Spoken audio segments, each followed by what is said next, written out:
Hi, Franklin families. Before we start on the rest of our chapter of Bunnicula today, I have two important questions. One, is this a jacket or is it more a wearable blanket? Who knows? Also, is it the exact color of the chair behind me? It might be. All right. Those are the important questions of the day.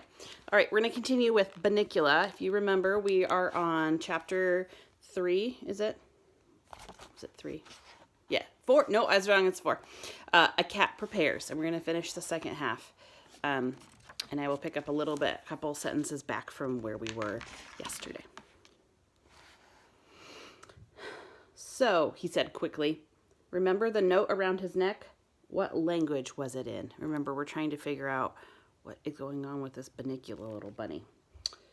An obscure dialect of the Carpathian mountain region, I answered smugly. He didn't know everything. Aha, Chester said. But what area of the Carpathian mountain region?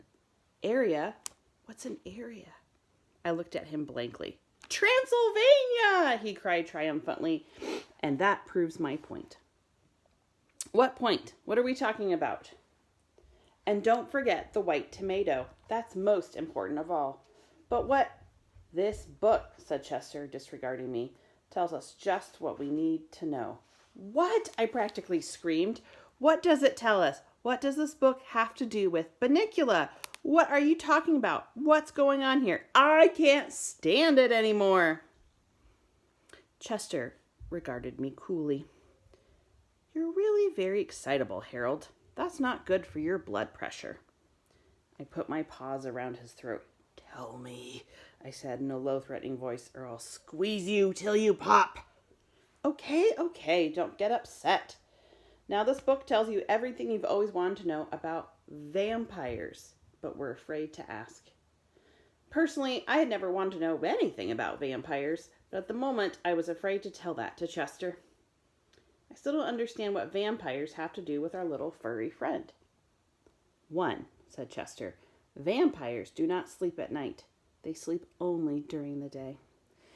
The same holds true for this rabbit. 2, vampires can get in and out of locked rooms. Bunnicula gets in and out of his locked cage. This was beginning to interest me. Didn't you say something about the refrigerator? That's right. He got the refrigerator open. All by himself. 3, vampires have long pointed teeth. They're called fangs. Well, don't we have fangs? No, we have canines. That's different. What's different about it? Fangs are more pointed, and vampires use fangs to bite people on the neck. Yeah, who want to do that? Vampires would, that's who. Wait a minute. I saw Mrs. Monroe bite Mr. Monroe on the neck once. Does that mean she's a vampire? Yeah. Boy, are you dumb. She's not a vampire. She's a lawyer. She bites necks. I don't think that's quite the same thing. Now, Bunnicula does not bite people on the neck. At least, not so far. But he does bite vegetables. On the neck? I asked. Vegetables don't have necks, Harold.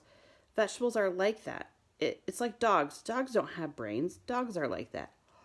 Oh, yeah, I said. Of course he bites vegetables. All rabbits bite vegetables. He bites them, Harold, but he does not eat them. That tomato was all white. What does that mean? It means that he paints vegetables, I ventured. It means he bites vegetables to make a hole in them, and then he sucks out all the juices. But what about all the lettuce and carrots that Toby's been feeding him in his cage? Aha! What indeed, Chester said. Look at this. Whereupon he stuck his paw under the chair cushion and brought out with a flourish an assortment of strange white objects. Some of them looked like unironed handkerchiefs, and the others didn't look like anything I'd ever seen before. What are they? I asked. Chester smiled. Lettuce and carrots, he said. White lettuce and carrots. I found them hidden behind his cage. I was aghast. What did it all mean? Could Chester be right? Was this harmless-looking little ball of fluff really a vampire? Just then, Chester let out a yelp. Look, he said. The cage is empty again. Oh, we're fools. We're fools. We let him get out of our sight. It's your fault. My fault? You're the one who took 20 minutes to sit down. Well, if you had knocked me off in the first place. Wait a minute. Why are we arguing? Let's find Bunnicula. Just then, we heard a click in the kitchen. Refrigerator, I whispered. Chester nodded. We jumped down and moved cautiously to the kitchen door.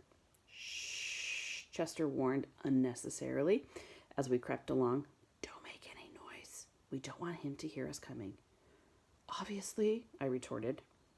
The light went out under the door. He must have closed the refrigerator, Chester said. Easy now. We pushed the door open. The kitchen was dark. There was not a sound. Psst, Chester. What? I can't see. I can, but I can't see him. He's not here.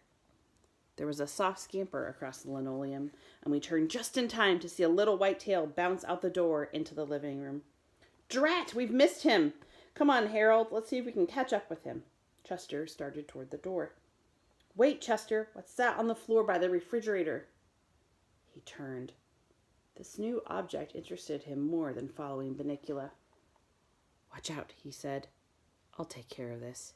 He slunk across the room slowly, muscles taut, eyes alert. When he was about 6 inches away, he stuck out his paw, closed his eyes, and batted at the object tentatively. I don't think he made any contact. Get closer, I said. Chester's eyes popped open. Who's the cat here? He asked. I know what I'm doing. He proceeded to bat the air 3 more times. What is it? I squealed as my throat contracted in fear. I don't know yet. But whatever it is, it's not alive. Oh boy, if I wait for you, we'll be here all night. I walked bravely to the object and sniffed it. Well, asked Chester. Beats me. Chester came closer. After a moment of close examination, he gasped.